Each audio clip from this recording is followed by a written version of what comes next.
Okay, so we're rearranging formulas to find a missing dimension. Sometimes we're given the volume, and what we want to do is we want to find a missing length or missing width or missing radius. So in that case, we're going the opposite direction than what we've done before. So when we rearrange, we're trying to isolate. We're trying to isolate the unknown variable, which means we want it to be on its own by itself. Okay? So we want to get it by itself in an equation so that we can solve for it. To do this, we're going to undo each operation, and we need to go in order of operations. Okay, so we have to watch the order that we go in. We also need to do opposite operations. The opposite of add, subtract. Opposite of subtract, add. Opposite of multiply, divide.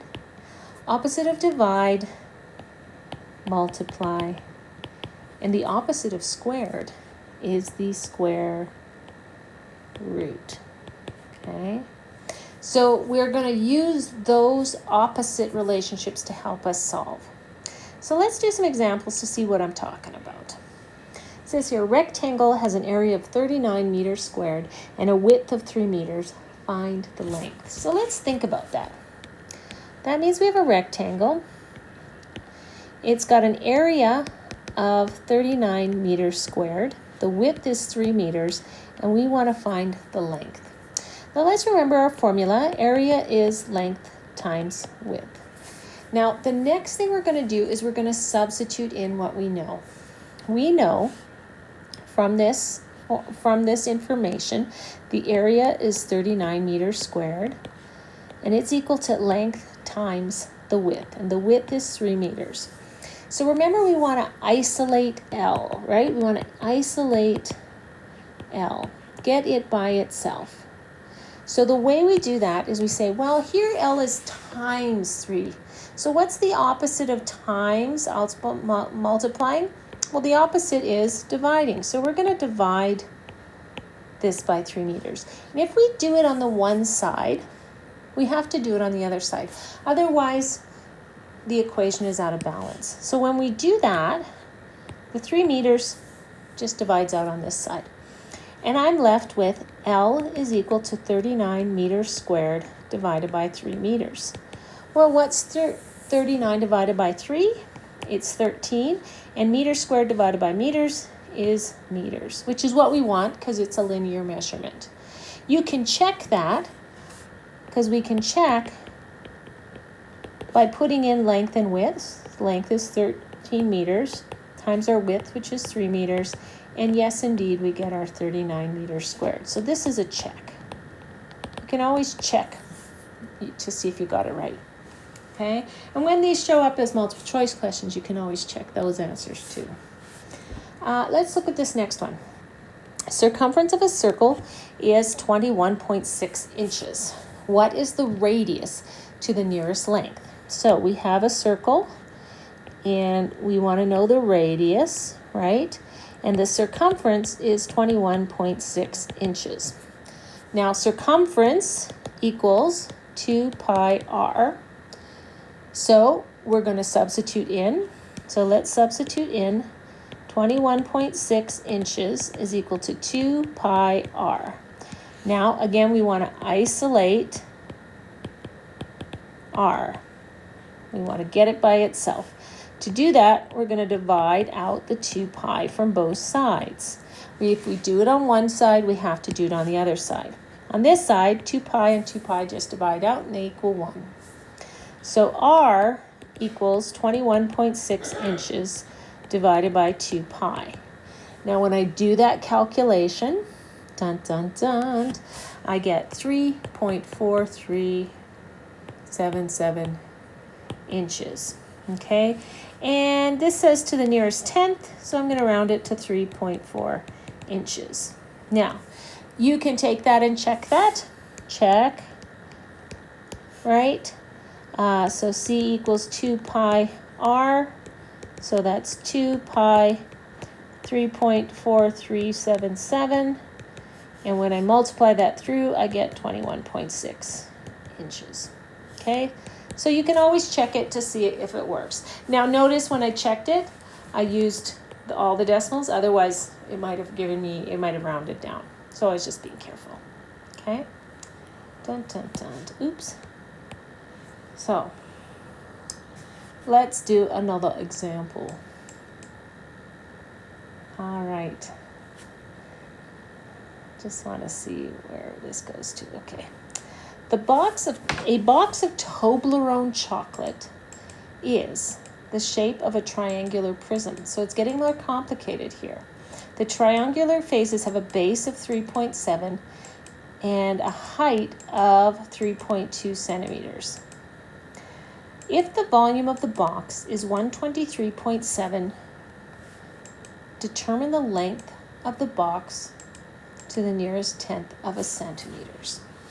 Okay, so if we're looking at this, and I'm going to re-sketch it because it's kind of hard to see on the Toblerone. So we've got a triangle here, and it's a triangular prism. On this triangular end, it says that the height is 3.2 centimeters. It's one of those big ones. And the base of it is 3.7 centimeters. It also gives us our volume. The volume of the box is 123.7 centimeters cubed, and it wants to know the length of the box. So we're looking for this distance here. Now, we have to think about our formula.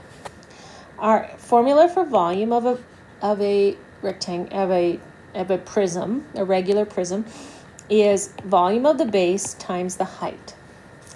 And the height is what we're basically looking for. I've written L here, but I'm going to change it to the height. Okay, because that's what I'm looking for, right?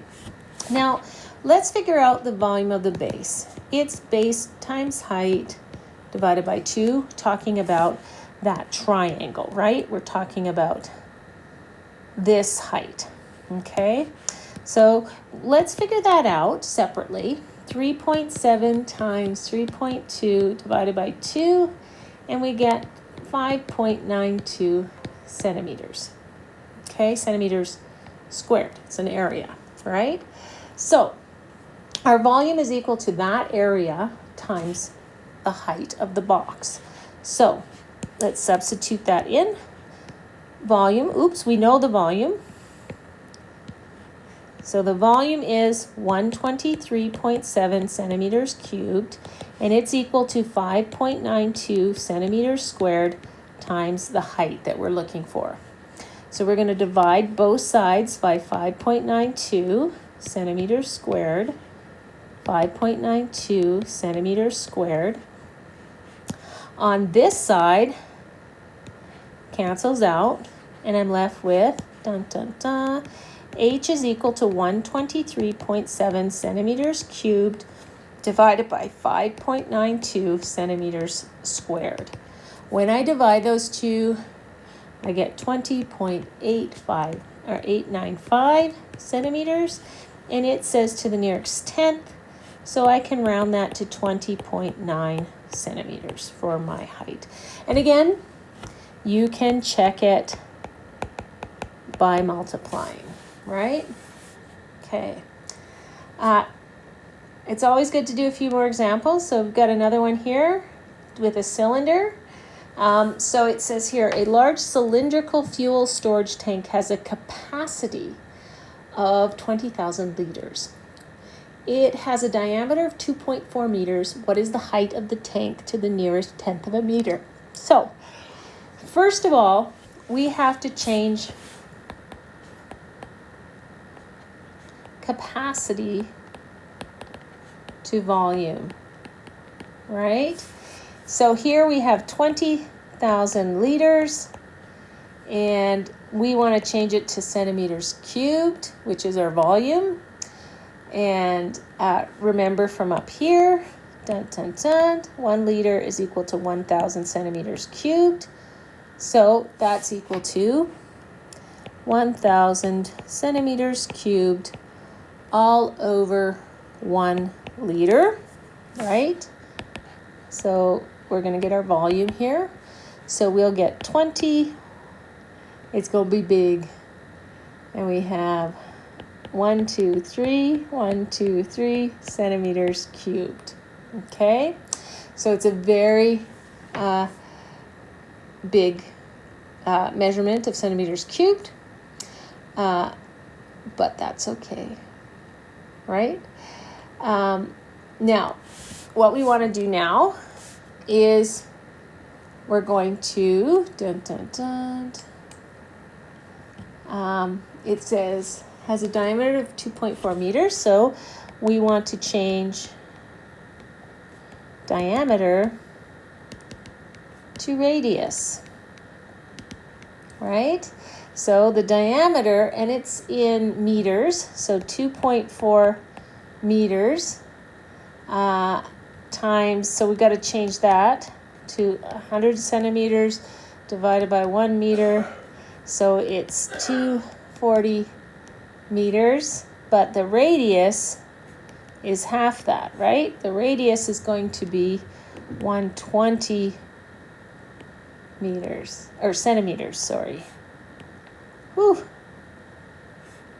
Is that right? Yeah, it is. Okay. So there's our radius, there's our volume. Okay, so that was some preliminary work. Now let's look at the formula. The formula for volume of a cylinder is pi r squared h. And we want to find the height. That's what we don't know. But we know the volume, we know pi, we know the radius. So let's put the volume in. 123 centimeters cubed is equal to pi r squared, which is 120 centimeters squared, times h. We're going to divide both sides by pi 120 centimeters squared. Pi 120 centimeters squared. On the one side, it divides out. So I'm going to get h is equal to 20 million centimeters cubed. And on the bottom, I have pi 120 centimeters squared. So h will be, when I divide that, and I let my calculator do a lot of the work, I get 442.0970. And this is in centimeters. Now, this wants to the nearest tenth of a meter. Okay? So I've got to now convert that. So this was 3. And the final step will be 4, convert to meters. Right? So I have h is equal to 442.0970 centimeters, right? And times 1 meter over 100 centimeters, because there are 100 centimeters in a meter, right? The centimeters will cancel out, and I will be left with h is equal to 4.4, and it just said to the nearest tenth meters. Whew, that one took a little more work because there's a lot of more pieces there that we had to kind of sort out for. Don't let those big numbers scare you. Even if you want them to scare them, they shouldn't. Okay? Now, part of it is just kind of figuring it out. So like here, area of a tiny triangle is this. There's this height. What's the length of the base? So you start with the area, right? Area of a triangle is base times height over 2. And then figure out what you know. You know the area, it's 108 millimeters squared, and you know the height, it's 14 millimeters, and it wants to know the base. So once you have that list, you're substituting in and you're finding it, okay? So it's really kind of like puzzle solving. Alrighty,